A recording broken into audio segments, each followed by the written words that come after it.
Good morning, everybody. I think, as you saw from the timetable today, I think there's going to be enough detail. When I spoke to Paul about presenting this morning, I really wanted to talk more generically about probably the last 20 years of where the sport's at, where I've been, and it comes back down, I guess, to this about creating winning moments. And hopefully it's a bit flowery and stuff, but you should get it by the end of the presentation. And I think, you know, we're quite a pivotal point. I mean, like I said before, 20 years I've seen really, sports science isn't new anymore. In fact, some of it's quite outdated. Where we're moving to next is probably up to people in this room to define where we go next as an industry. I've got some concerns, and we'll talk about some of them with some of the key stakeholders really that we have to deal with: ex-players, players, managers, coaches, and so on and so forth. So I think it's time really the industry started to look at itself and we really started to define or reboot where we're at and where we're going. More so than anything else, I think we have to make if we think about a continuum, if we think about, you know, sport for fun here, and then we talk about at this end of the continuum, probably what's happened British cycling over the last 2 to 3 years, real high performance sport. You know, so much so that everything, you know, push individuals, push staff members to the limits and the boundaries of human performance, win at all costs, maybe.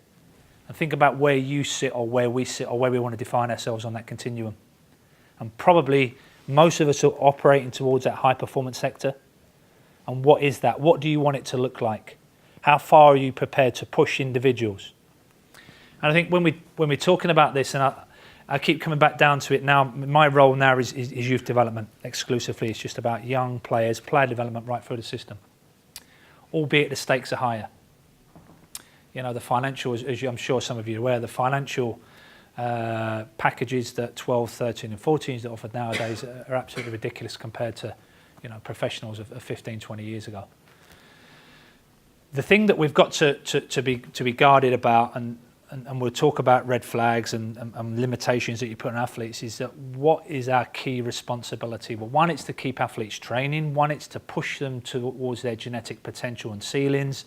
But more than anything else, those who are involved in high performance sport is to create new individuals capable of taking the game on, moving the game on. And we know from the work of Prozone and the work that's gone on in the last 5, 10 years that the game is continuously evolving. More dynamic players, more international recruitment, higher sort of speed thresholds at the higher ends of the game, and so on and so forth. So it's not just about repeating what others have done, it's about redefining where we're going within industry and redefining what we want it to look like. And then beyond that, really, we talk about science support. And we've probably gone through a cultural life cycle at Manchester United. I'm not involved at the first team anymore, so I can't really speak for what's going on at the first team level anymore. But what I can speak for is that when I entered Manchester United in 2007, they just won the Premier League. I'm moving into an organisation that's highly performing. What do you do? How do you do it differently? How do you sell it to the players? And it was about redefining where we wanted to go, rebuilding the facility, very much a sports science driven model. You know, we were attached to the late Professor Tom Riley, we were attached to Liverpool John Moores University because we wanted a quality of assurance, and it was very much driven by sports science. A lot of the key decisions were driven by sports science, but it was sports science that was intuitive. It wasn't, you know, the white cloak type stuff. It was really about, you know, delivering to the key stakeholders that were the players and making it human. So what does high performance mean? I think that's something that you have to define yourselves. Can you identify high performance support staff?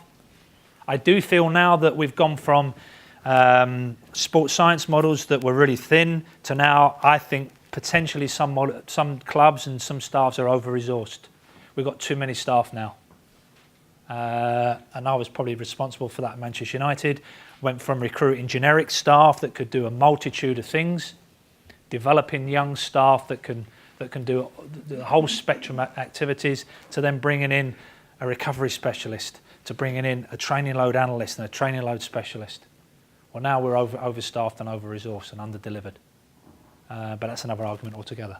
So if you're not high performance, do you want to be? Where do you want to push that? and where do you want to find where you're at with your players. So when we talk about high performance, well, obviously it's about players, optimal recruitment, you bring them through the door. The big space that we're going to get into is about learning environments, learning spaces. How do you create a space for your athletes to thrive? And what does that look like? How you communicate with them, and how you produce that Manchester United experience or learning environment that is individualised to your programme. Optimal coaching and feedback, and obviously delivery from your perspective. That comes into how you then disseminate that information back within that learning process, and then the players of world-class performance. It's very, that's that kind of pyramid up towards high-performance sport. And then we come back really to winning moments, and what's a winning moment. And many years ago, a good friend of mine, Mike Ford, who worked at Chelsea, he spoke about, for each season there'll be 5 thunderbolt decisions that you've got to make. Now, I don't disagree with that, but I mean, what I would like to think that it's more about the accumulation of loads and loads of winning moments that that come through the day and through the year. Every opportunity you have with an athlete is a winning moment. Every opportunity you get to communicate with a key stakeholder, i.e. a coach, a parent, or whoever, is the potential winning moment or a losing moment. Because once that service has been missold, it's very, very difficult to get it back. So what is a winning moment? It's a particular period of importance, influence, and a series of events or developments, and that's what it is. It's about interaction, daily interaction. How you create small wins along the way to build a culture that buys into what you want to build. Winning a moment's a matter, the right person, right message, right time, every time. Very, very important. I think this is one of the failings of sports science, is that, whenever you build this culture of sports science and support, is there's a consistent message amongst the staff. Because if you've got a coach that disrespects what you're trying to do, and that gets disseminated back to the players, then again, it's very, very difficult to get a buy-in. So it's consistent messaging right the way across. And for me, when we talk about the value of a high-performance team, everybody says the right message, at the right time, to the right people. And then you're joined up. And then, of course, we're in this space, and this is not a sales pitch for Catapult, but we are in the life and age of data, more so than we were 20 years ago. It's good to see Mark Gladwin back there. And when I started in a porter cabin at Coventry 20 years ago, all we really had access to was a set of heart rate monitors, and that was it. And think about the rich data that, particularly the young sports scientists that are coming into the industry, they're inundated with, and they're drowning in a sea of data. So it's become more complex, we know that, and we'll talk about the complexity increases, the dawn of sports science, maybe the death or rebirth of sports science, however you want to talk it. I'm not being negative with sports science, it's just where we're at. But there's a growing reliance on spreadsheets, big data, and information-driven decision-making. And I think that's part of it. How do you make your decisions? And we'll come on to that about, that blend between art and science of decision-making. Because it's what you do. I mean, that's what you do. You're really always on that cusp. It's about mitigation of risk versus performance. How far do I push this player? And I probably felt as a fitness coach and as a sports scientist, I spent 15 years of my life really walking on eggshells about, probably erring on the side of caution. Because at that level, when you're dealing with players, if you get an injury and whatever that decision making you're going to make when you push these players, the buck stops with you. So how you make your decisions is very, very important, and it's that balance between art and science. And then, really speaking, players have changed considerably, even in the last sort of 5 years. And it's a really big issue that you're probably going to see if you're well networked and you're on social media through the summer, the number of young footballers that will go and get some kind of guru, sports science guru or fitness coach, and they'll be posting their sessions on Twitter. That never happened 5-10 years ago, but it's something that you're going to have to deal with now. How do you do that from a club perspective? How do you manage your players out of season? Because 20 years ago, it was very easy. Here's an out-of-season program, give it to the player. You could trust that they do 80% of it, you'd be happy with that, they come back. Now we've lost control of our young players. 19, 20, 21-year-old players will be posting their sessions on social media. How do you deal with that? Highly confident the kids that are coming in, without a shadow of a doubt.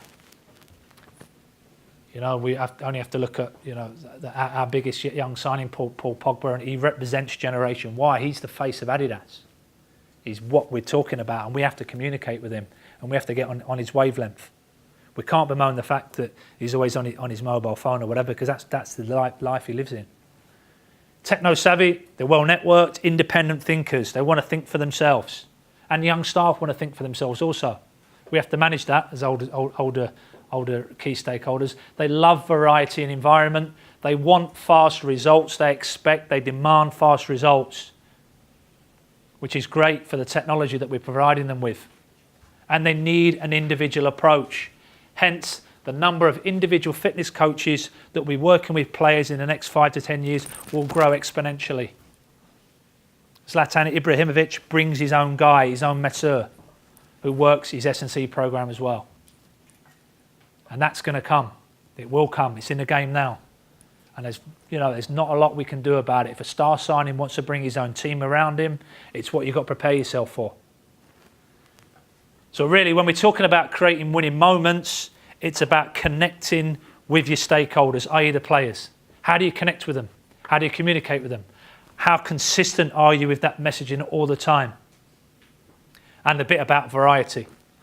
You know, they'll come in, they'll want stimulation, constant stimulation. And we create environments for that. Okay, so life in the age of ideas, when we spoke about, and we're only talking about this movement in the last sort of 20, 30 years. During the late 80s, you know, everybody said the future is multimedia. You know, we've gone beyond that. At the turn of the 2000s, the future is the World Wide Web. 2010, it's about smart mobile devices. Now it's about pervasive technology. It's everywhere. Wearable tech. It's monitoring everything that our players do. You know, they're connected to a bigger worldwide audience. And it's about wearable technology. Really good guy, Stephen Wheeler, based down at Portsmouth. He talks about education in the modern world. It's definitely worth having a look at some of his presentations, more so for, you know, how do you create a learning space now to connect with these people? You know, what's it going to look like? What are you going to have in a changing room? How much can you trust players? What's their changing room going to look like in the next 5, 10 years? The problem I have is that the more and more we rely on smart mobile and delivering to them, the less and less we have as personal contact engaging with our athletes. Utilize that smart technology to connect with them, but don't rely on it as a way of communicating, because then you lose what you've got. And then really, you know, again, this is a generic thing, the last of the street football generation. Probably, Wayne is probably the last of that, what we would consider the street football generation that grew up playing football in the streets. A lot of his development time was spent running, you know, jumping, running, climbing, and so on and so forth. So that's the world we live in. One of the last great intuitive coaches, probably didn't rely on sports science necessarily, but understood that there was a value of it. Let us get on with it, which was great leadership from him. But all his decisions really were intuitive. You know, and some of the metrics that we've developed post Sir Alex Ferguson have been great. How many players it takes to challenge for 3 major trophies? Consistently 26 players. That wasn't delivered, that wasn't designed by sports science. He knew he had to have a squad of 26 players. He knew that he had to have 6 players capable of playing 50 games a year. Always had a spine of that, with his 2 central defenders, midfield players. You know, Cristiano Ronaldo, who played 50 games a year, consistently at Manchester United, then gone to Real Madrid, done the same thing. How he rotated his squad wasn't sports science driven. In his last season, when we won the league and he retired, he made on average, you know, 4.5 changes per game, albeit they weren't all Premier League games. So it was about squad rotation. But to rotate a squad and to manage a squad of 26 players, you have to keep them plates spinning. Very easy for us back then because the 11 took care of themselves. Our job was to ensure that they're ready to go into the team when he wanted them in the team. And he made that decision intuitively. And, you know, the great thing about how we managed the week, how we managed the squad, even how we managed pre-season. If I'm honest, he thought pre-season was a waste of time. It was a hindrance to him. It wasn't a case of coming in. At Blackburn, when I was at Blackburn, it was about getting into the players and getting them up to speed. For him, it wasn't, because he knew he wanted them fresh, come what may. The business end of the season. So you can't have it both ways. The season's got to give somewhere along the line. And he did that intuitively. We could speak forever about him, but there you go. And then what's the future? Is it about data-driven decisions and not player acquisition? Because I think a lot of what, analytics and Billy Bean and that Moneyball concept has been sort of lost in translation. But what it was about, at the end of the day, it was about, information-driven decisions. One key learning: never rely on an ex-player to give you a bit of support. 6 years kept him going, and then probably an interview as a sort of a cast-off comment. It's about sports science. Overprotection is robbing the current future generations of robustness. I wouldn't mind, but robustness was a term that I used. So he's nicked that off me and used it against us. But I know what he's saying. So when we talk about sports science and where we're going with things and red flags and stuff, I think that's what Rio's talking there. Albeit, the whole concept of the second day recovery was probably driven by, the older players in our squad, 35, 36, 37-year-olds. How do we keep Ryan Giggs going and Paul Scholes going at 35, 36 and 37? Well, 2 days after a game was a real critical day for us. So it was a lighter day for them guys.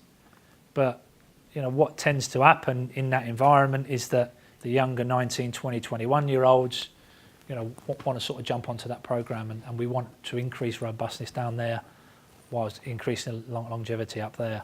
So I think that was lost in translation, but I understand where he's talking. But the sad thing about it is that at a flip of a hat, all the work that you build over 15, 20 years, trying to build a sports science department that can communicate with athletes, can be broken straight away. I read this week, Dave Parnaby, who probably been one of the most successful academy directors at Middlesbrough for a number of years. And again, he's talking about we're in an era of sports science, coaching, psychology. It's boxed, it's coached, it's scientific. Freedom expression, freedom play is gone. And I don't really understand, where sports science has gone to get such a negative reputation, but it has. And we've got to realign that. I mean, I don't necessarily agree with that. I've got to be honest. I don't think that sports science should be mutually exclusive to freedom of play. I think if you get it right, you can kill two birds with one stone. But it's a perception, and what is the perception of 70, 80% of academy directors of sports science? Maybe we need to change the name. Maybe we need to reframe that, reboot it. So coming back to critical moments and what I'm talking about, this is a little bit about individual philosophy. This is against Arsenal. This is Wayne picks the ball up here, probably about 8 years ago now. Box to box in probably, 7, 8 seconds with a high quality finish. And, when we had that team back then, and I think this is where sports science, and we'll talk about this a little bit about, okay, you go into an organisation, is that what was the Man United way? It was counter-attacking, it was quick play, it was absorb pressure and break quickly, and you have to recruit the right individuals, i.e. Jason Park, Nani, Wayne Rooney, Cristiano Ronaldo, Ryan Giggs in his pomp, that can go here to here in 6, 7 seconds with high quality finish. And now your sports science and your conditioning strategy is born around that. That's what you're looking for. High quality players, specialists in their area, power, speed, high quality, the ability to repeat that. And then your training really can replicate that, can't it? It's about high speed training. And that's really all we did. It wasn't a volume based method at all under Sir Alex. It was about high quality. Sometimes we'd only train for 45 minutes. But it was high quality, minimal breaks. Everything was born around how you want to play. If you speak to some of the players a day before a game, we'd only play 16 minutes, 9v9. We didn't want too big a numbers a day before a game because everybody wanted a touch. Some of the players said that was the hardest bit of their week because we had such a good crop of players. That wasn't sports science, by the way. Such a high level within the team. That 9v9 on a Friday was the highest quality. 16 minutes done. It's boxed off. So train quick. I still, That's always been my philosophy about quick training. I have worked in environments where it's a volume-based method, and guess what? That works too. You can build incredibly resilient, robust players in a high-volume model. We had it at Man United with our under-21s, where the players would hit 60, 70 kilometres per week in pre-season and continue to do it. And they wouldn't break because they were used to it. But it was a different way of training to our first team. You know, we're doing a little bit of research within the club at the moment about, it's not so much what you do, how you do it, volume, high speed. It's about change, really, going from one method to the other. That's when you tend to get problems. Execution of skill under pressure, but ensure that's our job. That's our job. Can our athletes cope with them demands and do it again and do it again and repeat it? I think, again, we'll come back to what a high-performance player is, but Cristiano Ronaldo, when he was at Man United, he averaged a game every 3.9 days. That's incredible, to work at that level and continue with it. A little bit about performance intelligence, and I spoke to the goalkeeper coach that was with us that night when we won the Champions League. We would not have won the European Cup had it not been from the homework that we put in. Fact. Went to penalties. It's a quote from Peter Vint that, but in contests that are decided by fractions of an inch and fractions of a second, everything we do matters. And that's the science of winning. And that's the science of creating winning moments. About building intelligence through what you do. Performance intelligence. Again, a little bit about my sort of individual philosophy about sports science, what it should be. If it's measurable, measure it. I don't care, just measure it. If it's controllable, control it. If it's both, record it, because you're not going to learn. You know, what are our key learnings? How can we look back unless we keep a log of what we do? Because most significant events have occurred on that curve before. As we'll talk about, don't get bogged down with trying to predict injuries and stuff. It's a waste of time. We've been there, we've done it, we've failed. We spent 2 years and a lot of money trying to work this injury prediction model that I'll talk about. And you know what? It's just too complex. And you end up making type 1 errors. You end up thinking that a player gets injured because of X. It's far too complicated. There are so many different parameters involved of when a player breaks down. Don't judge too quickly. Our function, again, and I think this is where we lost sight a little bit about and it probably hit, for me at home, probably about 4 years ago under Louis van Gaal. It wasn't his fault, albeit it was our staff. We rocked up to Seattle training ground, beautiful training ground in the States. I'd gone down to set up a warm-up, and when I arrived, I'd set up for 20 players. We had 19 players. We had a 19-year-old player that his wellness was down and he was pulled out of training. Really? Is that where we're at? As you can imagine, I wasn't too pleased with the sports scientists with me, but our function is to keep them training. You know, when you get a high-risk player that has, you know, a lot of injuries, invariably it's because they're up there, then they're down there. It's more, you know, maintaining a consistent approach. Try to keep them training. Even if it's a reduced load training, try to keep them training, because that's what athletes do. Yes, they need regeneration, they need recovery, it's about the right timing, but try to keep them training rather than prevent them from training. We've touched on that really about what these high-performance players are, but these are your top guns of Wayne, you know, and I think when you look at the career that he's had and that span from almost a 17, 18-year-old to when I first went in at 2007-08, all these characteristics, define them. They're good metrics to have. Playing time is a good metric to have. I've just looked at some of our under-23 data this year. You know, and some of them are only playing 22, 23 games. It's nowhere near enough. We're not building resilience for that games program. It's not enough. Because Marcus Rashford now, you know, at the same age as some of our under-23 players, he could be hitting 40, 45 games this year. This guy in his pomp was hitting 50 games. At 19, 20 years of age, he was playing 40, 45 games. And you can't take that away from a young Wayne Rooney. Incredible strength and robustness, resilience at a young age. Window of opportunity, that age, high performance work rates, 50 games a year with internationals, playing a game at this period of the season, you know, really when you're going to every 3-4 days, benchmark targets, that X factor. They're talented, they're coachable, they're ambitious, and they've got personality. So really, just a couple of sort of lessons from and we'll talk about all of these, about creating winning moments. I think first and foremost, it's about having a vision and I think it's identifying, so okay, you're in whatever environment you work in, where is it going? Where are going to be the next steps? I think, like I said before, the big thing around learning, how we create learning environments, that's going to be really, really big. I think the other thing is going to be about sort of the personality, the intelligence part that we're really, really looking into. And the third part of really where the game's going is that how do we create these sort of like robust, resilient athletes, mentally and physically, and what are we looking for? And that's down to us to define that. So when we're talking about a vision, what are we going to turn to next? Where's it going to? And I think that's what you've always got to be looking at, is where the industry is going and where are the big steps to be made, or where the quick wins. And what's going to be the unique selling point for your organisation, for your programme, whatever it is. I'm not just talking at the top level, whatever level you work at, what do you want to be defined as? The other thing is about passion and dedication. First and foremost, it's about, work ethic and preparation. Facing a challenge, a commitment, excellence is a choice, where you want your program to be, and a willingness to keep learning and dealing with that, because you are going to have some setbacks.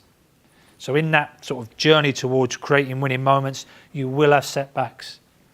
You will have tensions, you will have conflicts, you will have fallouts. But if you want to create a movement, it's about that passion and dedication to keep going. We've all been there, all had some bad times. Big thing about how do you create a high performance culture? And it is the game, really. And again, that was where we were at 20 years ago, and I think that's working out of a porter cabin at Coventry City, and I think that's where I'm back now. I'm working in a porter cabin. That's a different story altogether. But we're here again. It's about building culture again. Building culture maybe at this level. It's about trying to win coaches over again. It's about trying to define where we want to go with it and where we're at. But you can't do anything if the culture's not right. And I think more so than one of the real great quotes from Gary Neville. He's not made many, but this is a real good one.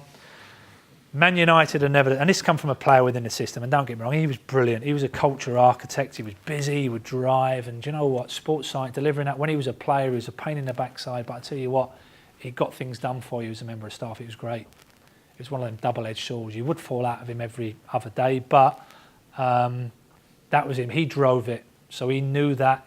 He knew that what we were trying to do at Manchester United, even in the latter stage of his career, he knew it was the right thing for the players.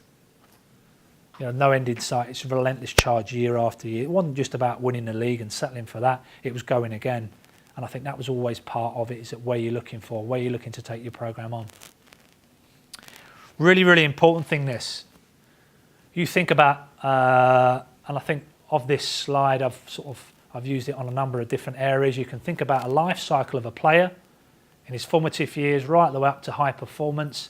And then when the player's in decline, 30, 32 years of age, what I'm trying to sort of get across here is that if you've got something that's complex like sports science, that's complex like data and so on and so forth, or even psychology, any of these services that we deliver, you can't just expect to go into an organisation that's mature and expect it to work. You've got to grow, and it's got to grow organically with the staff. So many of us foul, or we've been in situations where we foul and we take something really, really complex and expect it, to just transport it into a culture. And I experienced that at West Ham, and it took 3 years at West Ham really to get inroads, and it was a really, really difficult task. They'd just been relegated. I went in with Alan Pardew, and he was really good. The great thing about Alan is that he wanted to use sports science to change the culture. And he'd seen that what he'd grown and developed at Reading worked for him at Reading, and they had a buy-in. But you couldn't just transport what he did at Reading into West Ham, and it took us time. And we got to a period where results weren't great, and we were on the edge, and we could have gone at one moment. But what I learned from that is that you have to grow it, introduce it, grow it with the players and with the organisation into that maturing stage. And when it declines, because it will, when we talk about cultural life cycle of probably the performance lab at Man United, we probably had a life cycle of about 8 years. 8 years from start really to the end, and then really what we have to do, we just have to regrow it, reboot it, and it flicks off again. And a bit like the Milan Lab, for those of you who are not aware of the Milan Lab, we tried to copy that really in 2007, 2008. We went over there, it was a lot of smoke and mirrors, but the Milan Lab at the time, they were great at PR, they were great at manufacturing what this sort of like this Milan Lab was. There's some really good things about it, but it had a life cycle. After 7, 8 years, the players just didn't revolt against it, but they just didn't want to be tested every single day. So it needs to be regrown and rebirthed and go through that cultural life cycle again. But the culture is the game, it's everything. So the Man United experience that we just spoke about, that was our vision. High tech, and again, whether it's right or wrong, whether people agree or disagree, it was about preparing the players and driving performance. The whole idea around it and sort of rebuilding the environment and looking at the player flow into the building, out of the building, and all the support we wrap around them was about monitoring effective training load, everything they do, but making it player friendly, really, really player friendly. They didn't feel like guinea pigs coming in every day, and we ensured that we did that. So that was about the investment in facilities. Some things fell along the way. Tools like Amiga Wave, when I first went in, we had that, and we're making decisions on that, which was incredulous, really. That went out the window pretty quickly.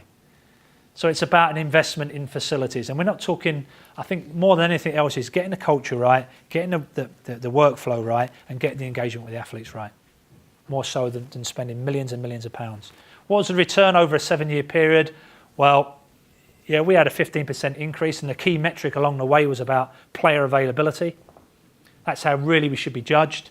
Can we keep them training? Over a 7-year period, increase of 10-15% player availability, which is great. Everybody gets the buy-in.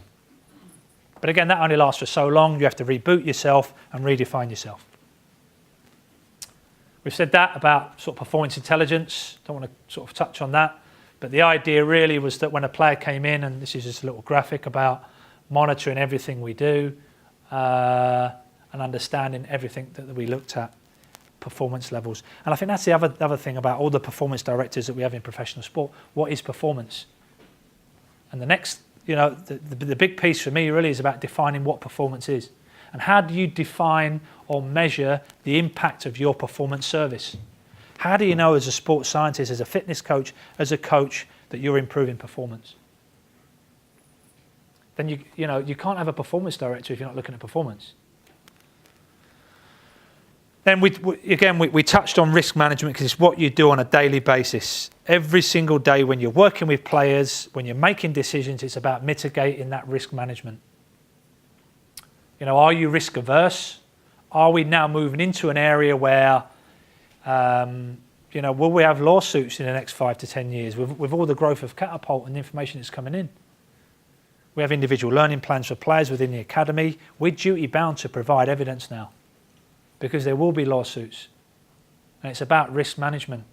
You only have to look at what's going on in behind the scenes with the concussion models and the head injuries of ex-players. When we look at osteoarthritic knees in 5-10 years' time, if you have players in your system and you're not monitoring what you're doing and acting on that information, are you liable? And again, that's a whole area of sports governance that's going to be coming into the game. It's boring, but you've got to be aware of it. But we do that on a daily basis.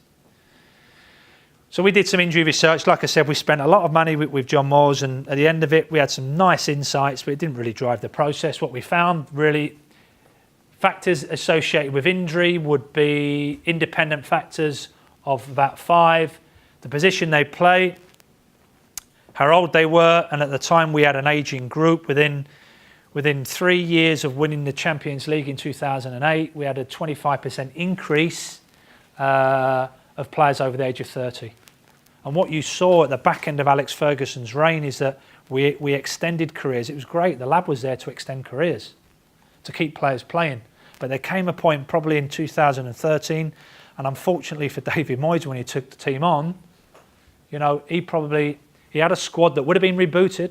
I'm not saying that Sir Alex wouldn't have rebooted that squad, because he would. He was the master at defining and growing a squad. but we had a lot of players over the age of 30, 35. And it got to a point really where these young dynamic teams of Liverpool, Man City and Chelsea, you're looking across on the bench and you think, woof, they've got youth on their side. So age was a factor. The other thing we found was that our younger players, 19, 20, we had a disproportionate number of injuries there as well. They weren't resilient coming into the programme, which is why we're looking at what they're doing in their formative years now to build that resilience. Body mass, obviously the lighter the players, more efficient movement. Then to do about training load. So you've got really some constitutional factors that don't really change that much, and then you've got the things that you can sort of like these kind of transient variables, high intensity running that really, and this was high level research with Greg Atkinson and the guys at John Moores University. What we found really is that two players there, one on the left, one on the right. I won't tell you that player on the left is, but if you look back on our records, it's really easy to identify. And that was week number, over 25 weeks. Yellow is when they broke down with an injury. You always have high-risk players, low-risk players. Identify them. Yep. And invariably, some of these low-risk players, pretty much really robust, really resilient, shouldn't really break down. What we did find, however, is that when he did break, it was to do with a change, and that would have been training load, something that's that's not a static variable. So we can keep a higher risk player going, but as soon as there's a change in load or a change in one of them variables, that's invariably when a player will break the yellow. And you saw that again there. As soon as there's an up, so it's not necessarily what you do, it's a level of change, and that's probably one of the key learnings from that. Quality feedback, we spoke about that. Creating winning moments, it's about high quality feedback to coaches. The number of times that it drives me crackers when a coach goes to one of our younger sports side. What was the session like today? Yeah, it was good. What does that mean? It was good. What does that mean? What kind of feedback is that? So it's about framing what the coach wants and feeding it back into a language that I don't just want you. It was a good session. We'll define good. And then really sort of like the last sort of few slides are going to be about operating in this crazy world that we spoke about, the world of social media, the world of individual fitness coaches. That's the world that you're going to be operating. It's very, very much a VUCA, volatile, it's uncertain, it's complex, ambiguous world that you live in. For those of you who are not aware of that term, it was phrased by the US military in Iraq and Afghanistan. And basically it's about, well, okay, you live in this crazy world that you want a plan in place, but don't always be driven by that plan. You've got to be flexible and you've got to be agile in your decision making. A bit like Mike Tyson said, I had a plan until I got hit. And very much, think about the crazy world of Iraq and Afghanistan and so on and so forth. And you've got to operate in that. And how you operate in that world, it's about you've got to act quickly to unfolding situations. The world that we live in, football, or the world of professional sport, high-performance sport, is so dynamic and fast-changing on a day-to-day basis. Players get injured, players get bombed from the squad, players come back into the squad, somebody who's not played for 6 months suddenly is in the frame. Think about everything that goes on. It's absolutely crazy. It's quick. And how you frame that day. From when you go in to see the players, things are at 100 mile an hour. And you've got to act appropriately in that. Anticipate the risks, like I said before, but don't invest too much time in injury prediction and trying to predict performance. Don't do it. It's a waste of time. Make your decisions as much on intuition as analysis. That's where you marry the two together, the art and science. And resist the temptation to judge before you analyse. How many times, and I've had loads of arguments with physiotherapists in my time. It's funny that, but there you go. Player gets injured, physio straight away, it's because of X, Y, and Z. Hamstring injury, it's because he's got a new car. Really? Is that the reason why he's got a hamstring injury? I think at times we're really, really keen to get a decision and box it off because it fits our way of thinking. But don't do that. Get your facts and your figures together before you make them decisions. And that's part of creating them winning moments along the way. Build trust, and that's about your character and how competent you are as an individual. Integrity, very, very big, about authentic leadership. Consistent message, be honest. You know, if that's what you want a player to do, you tell him that's what you want. You don't say it's because the manager wants it. It's about having integrity, because players will see through that. Stakeholders will see through that. It's about intent, being consistent, capabilities, demonstrating that over time you've won them winning moments time and time again, and your results. But relationship and trust building is about consistent behaviour, being consistent as a practitioner.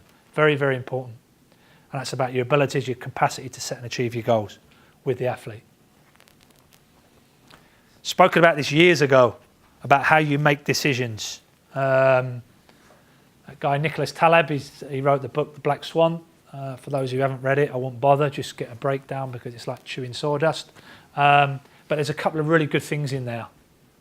About, you know, we talk about how we make decisions. We have a blink decision, you know, a really rapid decision that you make, and something that's a bit more sort of rational. But more often than not, you know, what we try to do, this retrospective distortion. An event happens, a player gets injured, and you want to box it off, and you suffer from that confirmational bias, because everything, you see the world through that same mistake. Very, very important that you don't do that. So, them dual modes of thinking. Intuitive system one, make sure you use two, both systems.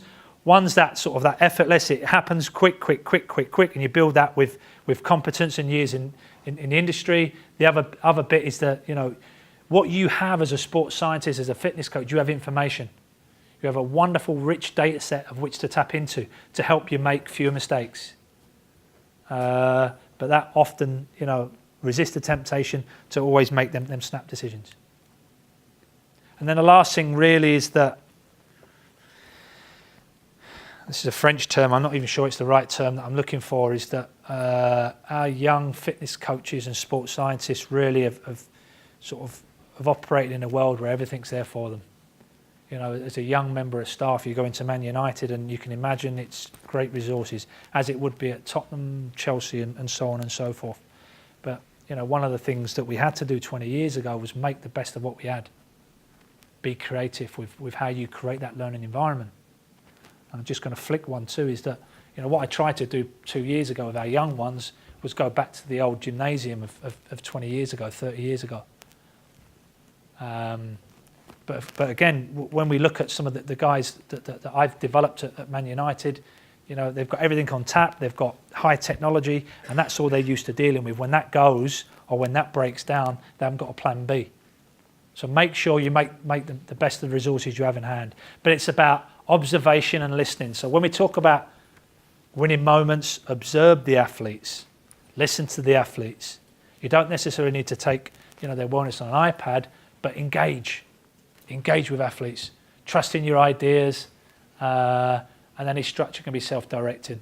And one of the guys I'm working with now, a guy called Les Parry, who's had a really colourful career at Tranmere Rovers. He started off as a masseur. He then became a physiotherapist. He got his PhD in injury rehabilitation. He drove the minibus. He ran the pre-season. He became manager of the football club. Then he got sacked. And you know what? Les is probably one of the most creative guys we've got. You know, he's in his mid-50s. He probably looks about 85. But that comes with managing Tranmere, I guess.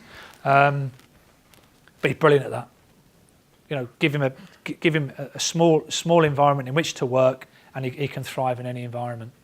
And I think that's, you know, part of what we talk about winning moments, is that plan B. You know, and when you're developing young staff, they've got to be able to work outside the box.